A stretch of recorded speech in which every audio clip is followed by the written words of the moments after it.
taong kukulo, itong mga linya na madugo. Pagka-reload sa gadubo, di na maawat iba kumibo.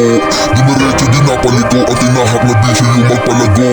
Sa daan namin ang natangot, kumunot tinoo dahil nga nabigo. Malamang sa malamang na di mo kaya panisin yung mga sulat patagaong ginawa sa rap scene. Di mo ko mapapaikot sa dinamin na pasikot din na ano na wala masilungan sa fast lane. Nilutukan na maigi iniba yung mga tinig ng bibig na di mapigil sa pag-siniksik. Mga balang binitawang kinilala antik, yung mga nakarinig lahat na palintik. Kinilag sa pasigli din na ako lasang sila kibo pagkat na bebe para di pumaltik. Sinagad ang mga himi nagliyab yung mga titig at sulat makapili hininga yung higde. Sobrang labo pa sa grado na maisip ko tumigil sa laro na kahiligan din na makahindi. Kahit pa na mata hindi tatago sa tindig, paik na mo tumunong sabay tapik sa dibdib. Bagong taong kumulo, ito mga linya na madugo. Pagka-reload sa gadubo, di na maawat iba kumibo. Dumiretso di na paliko, ang tinahak na bisyo yung magpalago. Sa daan dami nang natangot, kumunot yung noo dahil nga nabigo.